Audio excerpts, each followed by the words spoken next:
Pues mire, lo que propongo es sí tener nuestro conversatorio, que ya empezó de hecho con las preguntas, ya estábamos conversando todos, pero quizá focalizado a recuperar lo esencial de las 3 mesas de hoy. Entonces invito a los coordinadores de cada mesa, yo soy uno, a que nos acompañen acá arriba, y la intención es invitarlos a ustedes a que participen conversando sobre las principales conclusiones de cada mesa. Entonces vamos a hacer eso.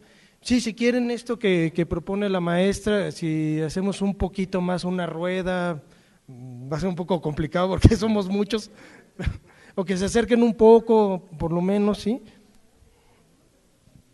Ándale, sí, abajo.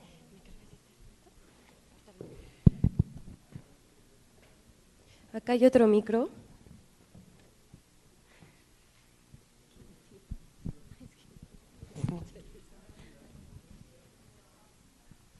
Iram, cuídame este micro.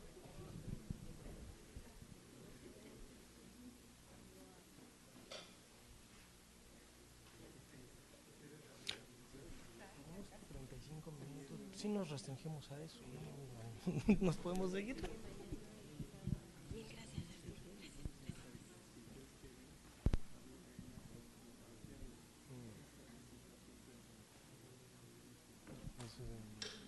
Ok, sí.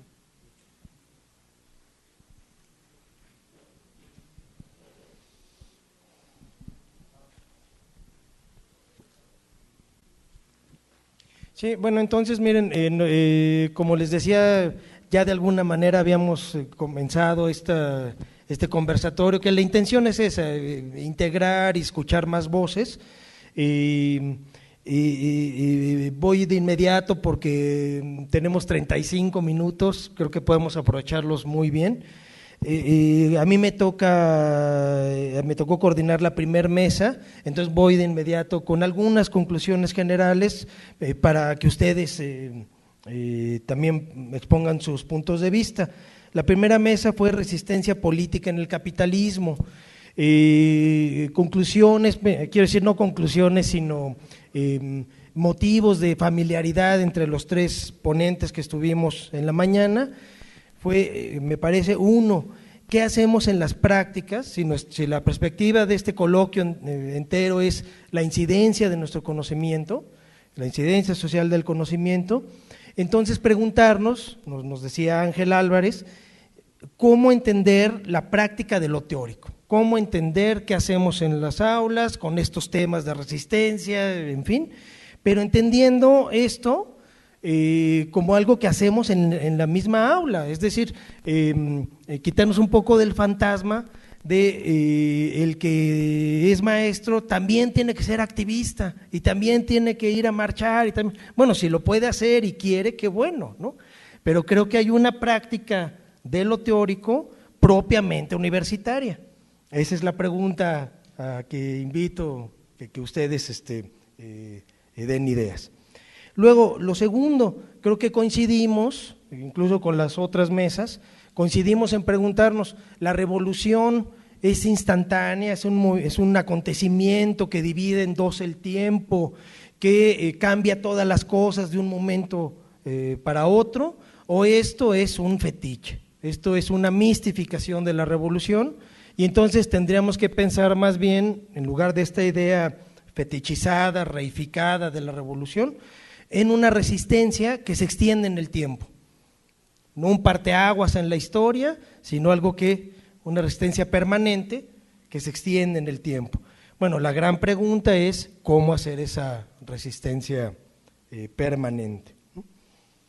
Y una última cuestión que me parece interesante resaltar es cómo llevamos, nos decía Dante, compañero Dante, cómo llevamos esto a un happening, ¿no? Es decir, él distinguía entre performance y happening. Performance pues, es algo que hacemos realizativamente con el idioma, todo el tiempo estamos haciendo eso, pero un happening es una creación de acción. Y ahí estaría una improvisación de acción, y ahí estaría el lugar de la resistencia. Entonces, la pregunta como invitación es cómo pasamos del performance al happening. ¿Qué hacemos? Ahora pasamos a lo del otro más, sí, para hacerlo más fluido. Bueno, buenas tardes. En la segunda mesa el tema transversal o el tema en el que coincidieron las tres ponentes es en el papel del capitalismo en las diversas violencias de género. La primer ponente, Carmen Cariño, nos hablaba desde el decolonialismo feminista y de género, cómo hombres y mujeres han sido cosificados a partir de una calificación racial, básicamente, de clase, de edad, y que esta creación de categorías pues lleva desde la academia y desde la práctica cotidiana a una dominación del cuerpo de las mujeres y los hombres, partiendo desde un lugar muy particular que es su propio lugar de enunciación o desde donde ella construye esta reflexión. La segunda presentadora nos hablaba sobre los feminicidios y cómo la cosificación a partir de una ideología y práctica capitalista, como la cosificación del cuerpo femenino, de la juventud y la feminidad llevan de la mano a la discriminación, los feminicidios, la precarización como otras formas de violencia capitalista por sobre los cuerpos de las y los jóvenes. Y finalmente, Maribel Bolom nos hablaba hacia otras formas de vivir lo femenino en las comunidades, particularmente en la comunidad social. También desde el lugar donde ella se posiciona, nos permite ver cómo estas otras formas enuncian formas o prácticas que podríamos resumir como esto del cuidado mutuo, es decir, una forma de vivir la comunidad desde otra construcción casi integral, complementaria entre los hombres y las mujeres de estas comunidades, resaltando el papel de las curadoras, rezanderas y mayordomas en una comunidad maya. Pero también nos invita, estas últimas reflexiones nos invitan a pensar la vida y los géneros desde una visión no marxista, es decir, como esto que en otras latitudes se llama el feminismo comunitario. No nos referimos particularmente en esta mesa al feminismo blanco, sino al feminismo blanco clase mediero occidental, sino al feminismo afro, indígena y a otras visiones no capitalistas que nos llevan a otras formas de sociabilidad. Bueno, la mesa 3, intitulada Violencia epistémica e indignación, tuvo algunos elementos comunes, según lo que pude más o menos anotar. Hay alguien que nos está ayudando a hacer el relatoría, ¿verdad, Héctor?, de este conversatorio. Entonces, lo que yo puedo aportar de esta mesa, en la que participé también, es, lo que Xochitl Leiva nos proponía, y hay un denominador común en las tres ponencias, esta crisis epocal que vivimos como momento para generar alternativas, pues a la escucha de los movimientos de resistencias o antisistémicos como construcción de conocimiento, apelando a una cierta humildad en la construcción de alternativas a partir de nuestros cuerpos y espacios para tejernos con otras anarcoecologistas, universidades y movimientos sociales, reconociendo que somos gente marginal en los espacios institucionales que buscamos este conocimiento. Por su parte, Donovan lo que propuso fue también pensar este tiempo de indignación que surge de las violencias epistémicas y de las resistencias frente a este discurso hegemónico y a estas prácticas, haciendo una propuesta de su relación con las representaciones estéticas, las narrativas visuales y comunicativas, pues a partir de una teoría de la comunicación, a partir del planteamiento de Spivak, por ejemplo, sobre violencia epistémica, recuperando un poco la génesis de este concepto, para preguntarse cómo la indignación que surge de los movimientos sociales usa estrategias analíticas de los ciclos de movilización social, y la hipótesis de Donovan era que se ha conformado un lenguaje visual en el que conversan los movimientos sociales para generar esta resistencia. Movilizaciones que a su juicio nos permiten elaborar una teoría performativa de la soberanía popular como creo que este era el punto central de su argumento, una teoría performativa de la soberanía popular, desde la cual es posible, bueno, y después el análisis tan puntual que hizo de ciertos imaginarios y narrativas de estas autorrepresentaciones que surgen de las movilizaciones sociales. Y bueno, por mi parte, finalmente, lo que propuse fue esta lectura teológica de las resistencias desde una perspectiva mesiánica, pero no en el sentido de la utopización de una mediación histórica, sino de una reutopización, pero a partir de la disrupción del tiempo mesiánico, de las resistencias como esta presencia de lo cairológico, de esa contracción del tiempo en medio de la historia violenta, y con una posibilidad de generar desde ahí redes de cuidado mutuo de aquellos que somos de algún modo u otro víctimas sistémicas y sobrevivientes, pero desde esa digna rabia, desde esa realidad que es la que se simboliza, por ejemplo, en los caracoles zapatistas, como un tipo de representación y de acción histórica antisistémica, pero que genera de algún modo esperanza con una cierta ritualidad, con símbolos que generan y surgen de esta dignidad y de esta digna rabia. Hasta ahí, digamos, lo que en esta tercera mesa surgió. Entonces, pues, si alguien quiere participar en cualquiera de los sentidos, adelante. Bueno, primero que nada, muchas gracias por un día realmente provocativo. Yo nada más quiero señalar que, digamos que se puede decir que en 1915 más o menos terminó la Revolución Mexicana y comenzó una reforma sin precedentes prácticamente en ningún país, que llevó después a la transformación de lo que fue elegido, a la transformación de lo que fueron las instituciones de gobierno indígena. Digamos que hubo realmente una revolución, y que esta revolución, la Revolución Mexicana, esta revolución fue un ejemplo para todo el mundo. ¿Por qué? Porque estaba recogiendo enseñanzas de la Revolución Gringa, de la Revolución Francesa, en combinación un poco con la Revolución Rusa. Es decir, yo creo que no hay que pensar que estamos en un momento de crisis tan grande que no nos puede llevar otra vez a una cierta revolución, que nos va a llevar otra vez a una transformación pues bastante profunda y bastante completa. Lo que pasa es que esa revolución que se dio, pues luego más o menos rápidamente, porque miren, estamos en 2016, se corrompió. Pero creo que lo que tendríamos que estar comenzando a pensar es cómo hacemos para que la fuerza revolucionaria no se corrompa.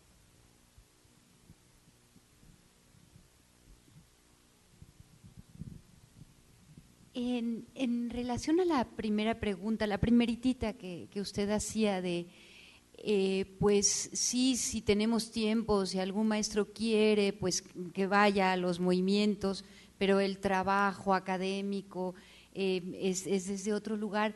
Me preocupa un poco porque lo mismo que ya se había mencionado aquí, de que a lo mejor entonces hay un análisis de los movimientos que los mismos movimientos no reconocen como parte de ellos mismos, y por otro lado también no sé si pueda ser parte de esta misma como secuestro capitalista de la universidad o del conocimiento, precisamente por la falta de la inmersión, como que propiamente el material de trabajo y el objetivo del trabajo en la universidad está allí, ¿no? En la posibilidad de generar esos cambios, y no necesariamente a través de movimientos, pero es un elemento muy importante de la práctica, ¿no? Sí, yo comento un poco de esto, precisamente ese es el enfoque, ¿no? O sea, no caer en la violencia epistémica de generar un edificio teórico independiente e ignorante de lo que se hace en los movimientos de resistencia o en cualquier otro fenómeno social, sino nutrirse de ellos, tener la flexibilidad de entrar y salir de lo académico, pero reforzando la idea de ya estamos haciendo incidencia social en las aulas. De forma adicional, claro, se puede hacer fuera de la universidad, pero también es una especie de fantasma que nos persigue, ¿no? esta idea de incidencia social de salgamos de la universidad y entonces afuera sí podemos hacerlo. No, el énfasis es, aquí ya lo estamos haciendo. Claro, hay que cuidar esto. Fácilmente podemos deslizarnos a una posición cómoda de violencia epistémica que ignore los movimientos. Ese sería el otro extremo que hay que evitar. Ok, bueno, lamentablemente no estuve en la primera mesa, pero relacionado con la mesa que acaba de terminar, la pregunta que dice al final acerca de cómo pasamos del performance a la acción en la revolución, por así decirlo. Bueno, me vino justamente una relación con lo que acaba de decir de las grietas del muro, ¿no? Y precisamente el muro de Berlín, me vino a la mente a esta escritora que falleció hace unos pocos años, Christa Wolf. Ella se puso enfrente al muro de Berlín y ahí a lo que era la República Democrática Alemana. Ella les mencionó, su discurso empezó con: toda revolución social empieza con una revolución en el lenguaje. Entonces supongamos que esa sería la clave para pasar del performance allá al happening. Y vaya, creo que todavía siento que falla ese paso, ¿no? En el que el lenguaje se tenga que adaptar a los tiempos modernos para que suceda ese cambio que tanto buscamos.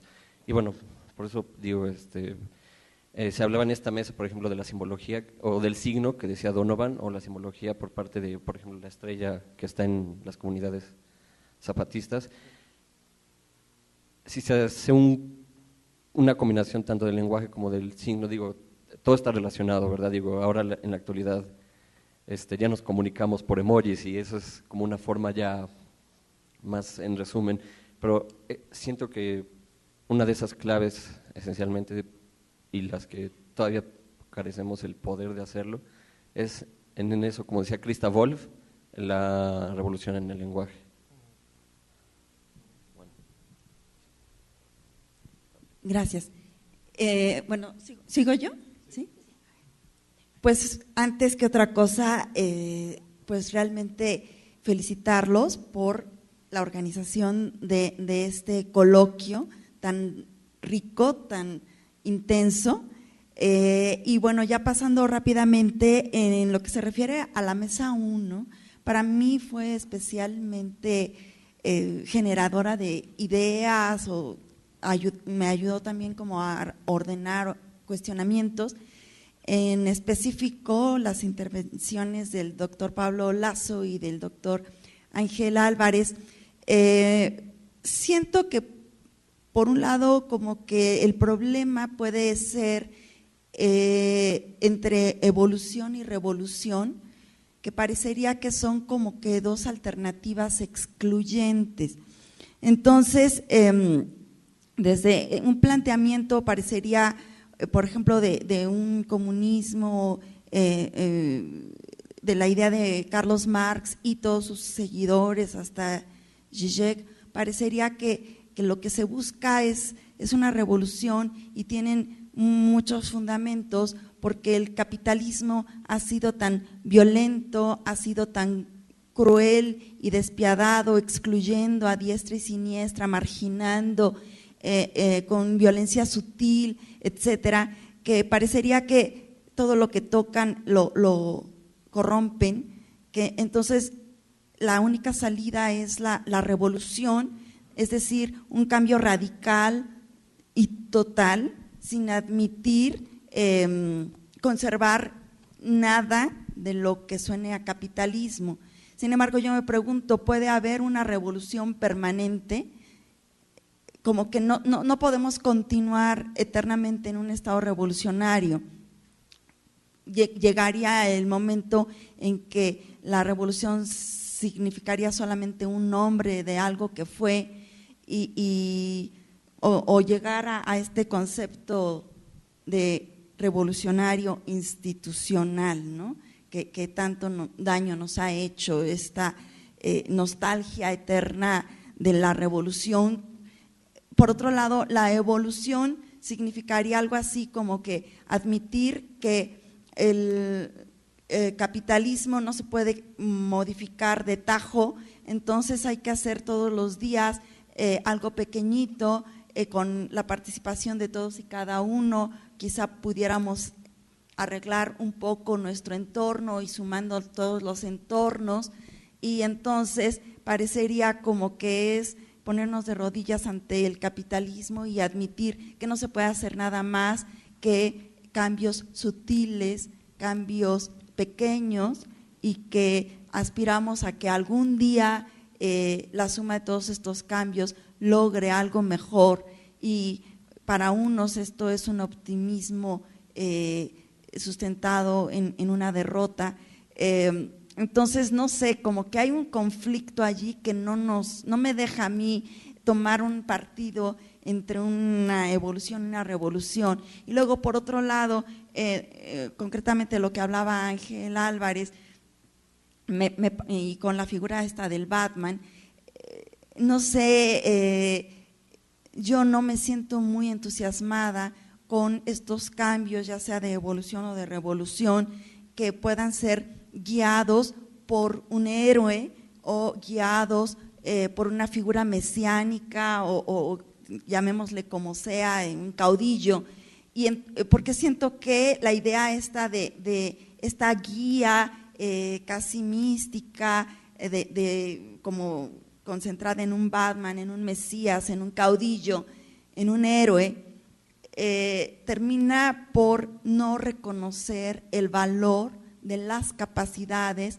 de todos los que forman la sociedad o conformamos la sociedad, y que está basado solamente en la hegemonía de un conocimiento únicamente valioso con un solo significado, y que no se admite el valor de las capacidades diferentes de una pluralidad de individuos que conformamos la sociedad, y que todos podríamos generar nuestra,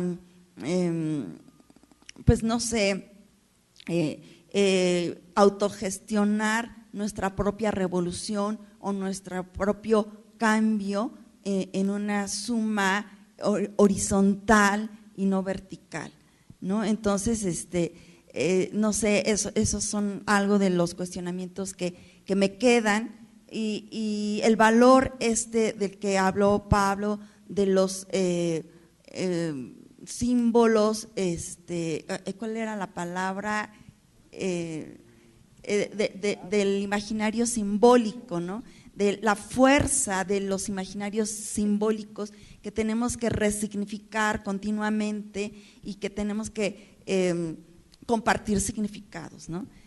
Pues sería todo. Muchas gracias. Uno de los temas centrales de estas jornadas largas es hablar sobre, y quizá reflexionar en torno a la incidencia social de las universidades en el momento, en la crisis del momento, ¿no? Del capital. Y me parece que algo que quizá desata sus inquietudes, como la de muchos otros, es el atrevernos a dar el salto entre estas categorías, tratando de explicar la realidad social en blanco y negro, en dicotomías, y en realidad el interés, para mí una de las posibilidades es traer a las universidades diversos casos que nos enriquezcan, mostrándonos que la realidad es mucho más compleja, es decir, hay enfoques mucho más amplios que el marxismo, que no tienen quizá tanto rating en las universidades mexicanas, pero que existen, ¿no? Hay otras formas de aproximarnos al conocimiento y a las múltiples realidades que se viven en el país, es decir, no podemos ir de lo blanco a lo negro, y que hay una gama amplísima de realidades que se viven incluso en esta ciudad, ¿no? Que bastaría un poco voltear a verlas. Y la otra, una preocupación que personalmente me ha surgido a lo largo de esta primera sesión, es la contundencia con que utilizamos conceptos de manera tajante, sin matizar, que la academia no siempre puede dar razón y cuenta de todo lo que vivimos, ¿no? No podemos seguir alimentando imágenes o imaginarios de un anarquismo violento cuando necesariamente tendríamos que hablar de anarquismos, de feminismos, de decolonialismos, de géneros, de violencias y de capitalismos. Es decir, la crisis capitalista del 2008 no nos va a pegar jamás de la misma manera que le pegó a Europa continental, y mucho menos a los países mediterráneos de Europa, ¿no? Entonces, bueno, para mí una de las conclusiones que me gustaría que nos estuviéramos perfilando hacia allá es pensar en las múltiples posibilidades que en un foro como este nos regalan, trayendo también, invitando a voces discordantes, que gente de comunidad, gente que camina en los pueblos de este país y que nos traigan muchas experiencias para que nos enriquezcan también al hablar y que modifiquen también nuestros conceptos. Es decir, también nosotros desde aquí con un micrófono en la mano también estamos colonizados, ¿no? No solo los trans, no solo la comunidad LGTB, no solo los indígenas, todos estamos atravesados por estas categorías que yo me niego a que se me categorice y a que me atraviesen día con día. A lo mejor desde ahí es la resistencia mía, ¿no? ¿Alguien más? Vamos como concluyendo, ¿no? Y seremos breves, por favor. Maru y atrás. Bueno, pues gracias a todos por este espacio. Me parece muy interesante que se den pues, este tipo de debates. Y yo quisiera como centrar pues, algunas opiniones casi como respuesta a la ponencia de Xóchitl, bueno, más bien cuando hacía la respuesta sobre la producción de los discursos y qué es lo que estamos entendiendo como violencia epistémica. Y quisiera como en este momento separar como tres categorías cuando estamos hablando de los discursos, de lo que sería la agresividad, la fuerza y la violencia, y no confundir como todos los discursos de fuerza como discursos de violencia, o incluso los discursos de agresividad entendidos como discursos de violencia. Y en ese sentido hacer pues como una separación, los discursos de agresividad como aquellos discursos constitutivos del sujeto, que no necesariamente repercuten en un acto violento. Aunque todos haya un ejercicio de fuerzas, no todos tienen repercusiones violentas. Entonces sí hay como que llamaría la atención qué es lo que estamos llamando como violencia epistémica, cómo la estamos entendiendo y cómo repercute. Entonces la invitación en este sentido sería pues a seguir generando discursos de fuerza como los que están generando pues en este espacio, que son discursos de dignidad, discursos de resistencia que no necesariamente desembocan en discursos de violencia o no tienen repercusiones violentas. Y en un segundo momento, pues me gustaría retomar la propuesta que nos hacía la señora Maru sobre el caldo y a este temor de generar como procesos de resistencia sociales como procesos fallidos. O sea, porque pareciera que cuando se generan estos procesos de resistencia, no sé, pensando en el 132 de Rivero, que algunos consideran que es un proyecto importante que todavía se mantiene, o la oposición que dice que es un discurso que ya pasó a la historia, seguirlo pensando como caldo, es decir, cuáles fueron las fuerzas que se movieron para que se generara ese movimiento de resistencia y qué es lo que nos queda que podemos seguir, digamos, aprovechando, que podemos seguir cultivando o cocinando para generar estos procesos de fuerza como dignidad y como resistencia. Y en ese sentido, pues como nos decía Pablo, creo que pues la universidad pues es un campo idóneo para generar discursos de fuerza, discursos de dignidad, pues que son fundamentales y que son necesarios. Y dejaría mi participación. Gracias. Ahí.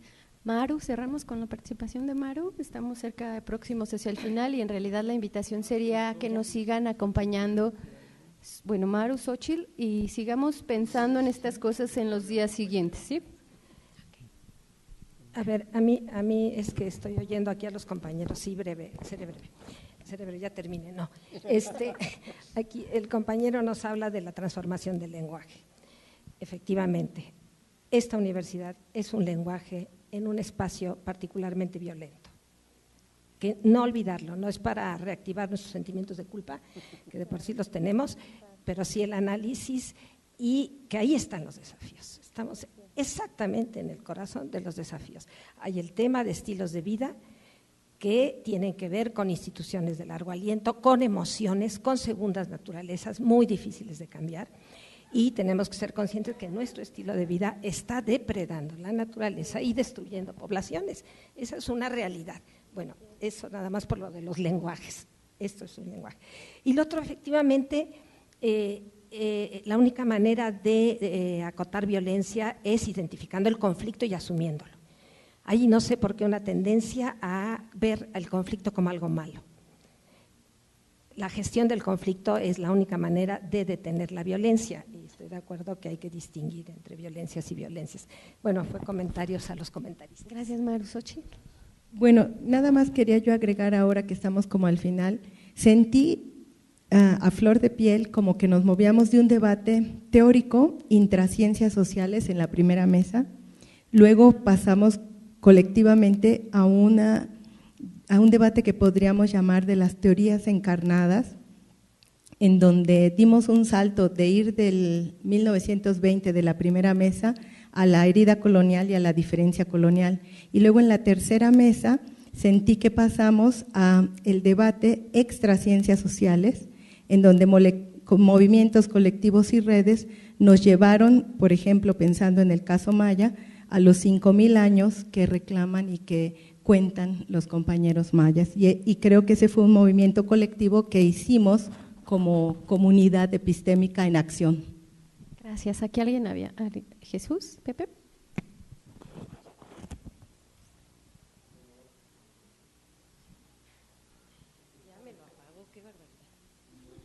Ya perdí un minuto. No, yo lo que, pensaba varias ideas. Este es el asunto de la violencia epistémica. Me parece interesante ver y distinguir entre violencias, porque al final de cuentas hay una violencia que cruza todo. El lenguaje en sí mismo es violento, es una manera de representar la realidad. Entonces me gustaba la idea de Donovan de negociación de epistemologías o de epístemes o sabidurías. No es tanto de que pues este discurso hegemónico, esta hegemonía epistémica y pues viene la otra que tumbe allá. Yo creo que no va por ahí, aunque no es lo que han querido decir, pero se me hace como importante, ¿no? Porque pues como una vez, pues comentaba Nietzsche, ¿no? Ha muerto Dios, pero nos queda la gramática y también es violenta. Entonces no nos podemos zafar de eso. El otro asunto que me preocupa y quisiera que me ocupara es en una universidad. ¿Qué hace uno con esto?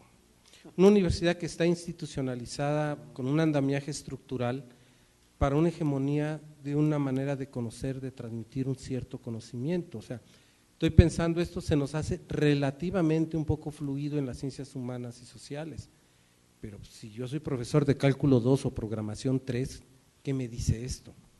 Ahora, si se nos evalúan con esto, con programas y demás cosas, vamos, yo creo que hay mucho que explorar aquí, porque si no, pues es un discurso que suena bien, pero estamos justamente atrapados en una estructura que no posibilita necesariamente estos espacios de ensayo.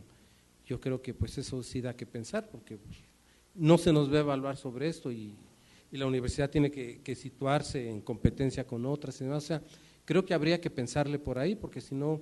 Yo termino con eso, me acuerdo de este ejercicio que se puso aquí en la universidad de trazando el rumbo, ¿no? Ir pensando grandes temáticas, y decían, bueno, pues sí, suena muy padre, pero pues aquí para que entre un alumno necesita pues que 100,000 pesos o más al semestre, más lo que sea. Entonces ya desde ahí hay un filtro, hay una caseta, una aduana bastante complicada, ¿no? Gracias, Pepe, creo que le echas más leña para las discusiones futuras. Carmen. Rapidísimo algo.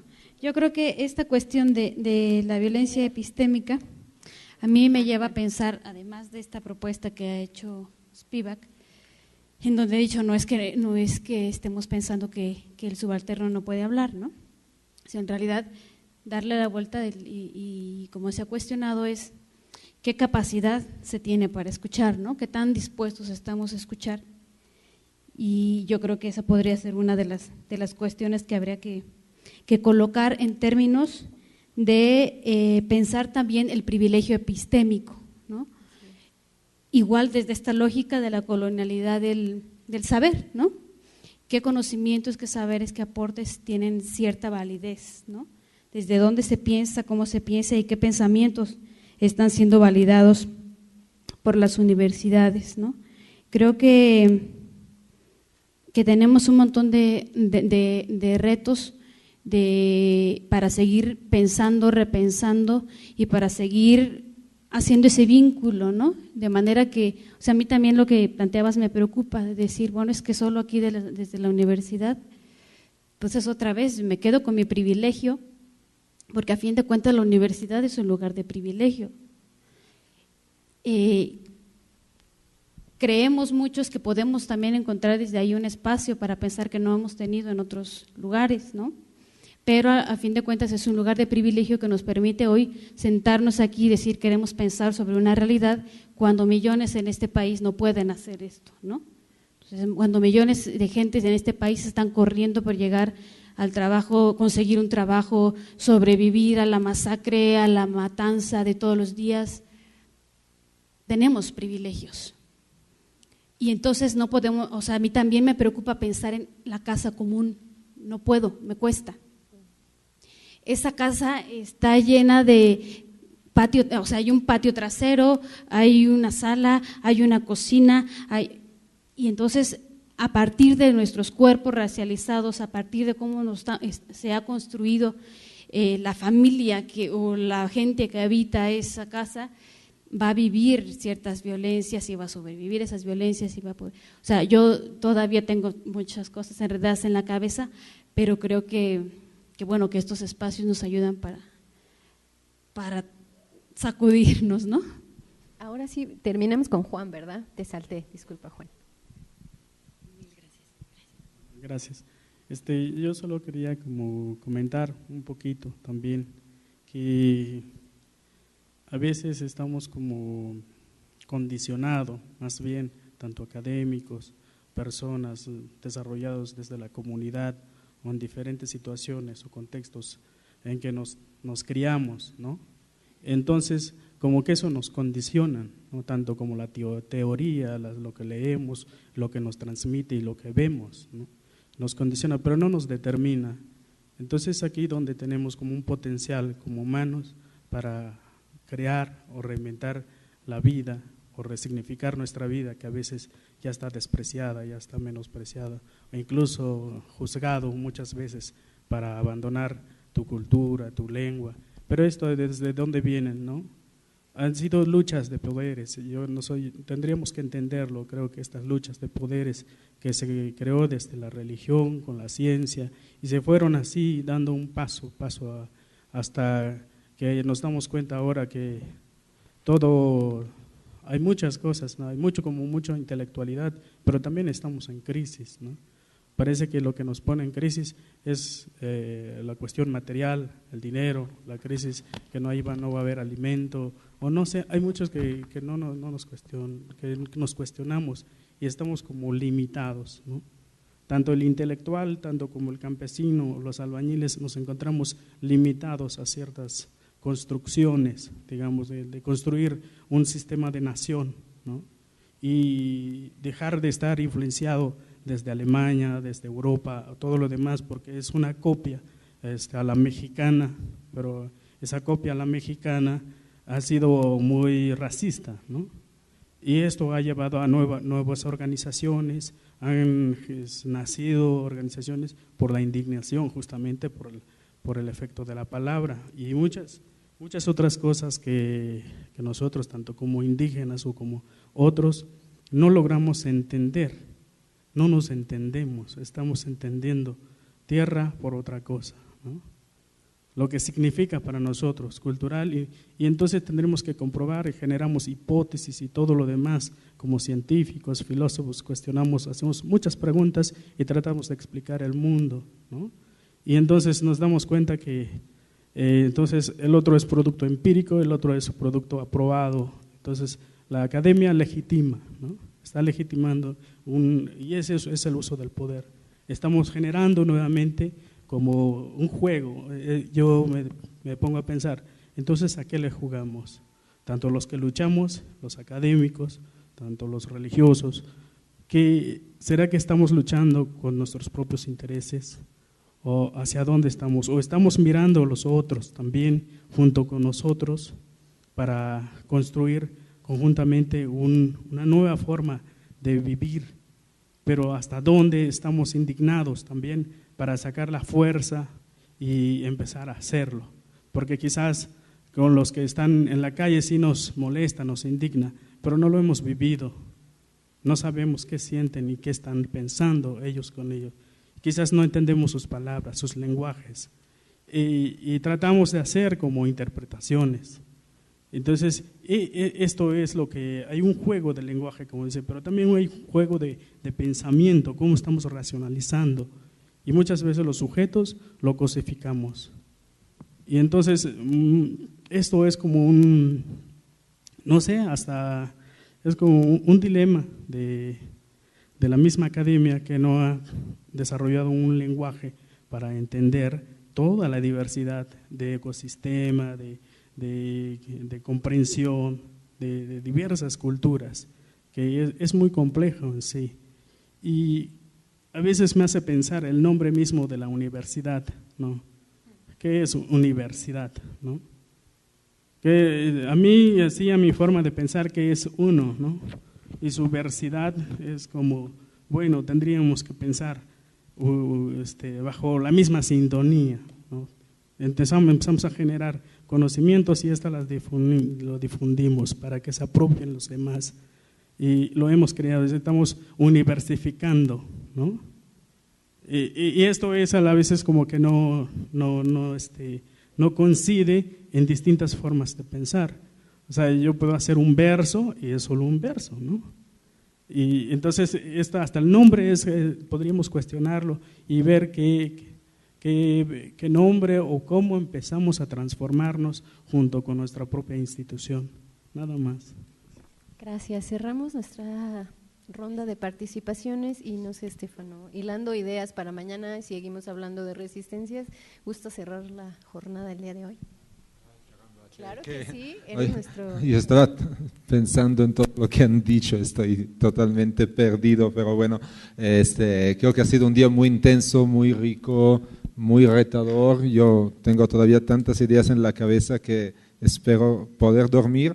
Nos vemos mañana a las 9, empezamos la cuarta, mañana tenemos 3 mesas, 2 sobre nuevas epistemologías alternativas y propuestas educativas y una tercera sobre el tema de la socialidad. Entonces, bueno, vamos a cambiar a otro auditorio. Muchas gracias, Andrea, que está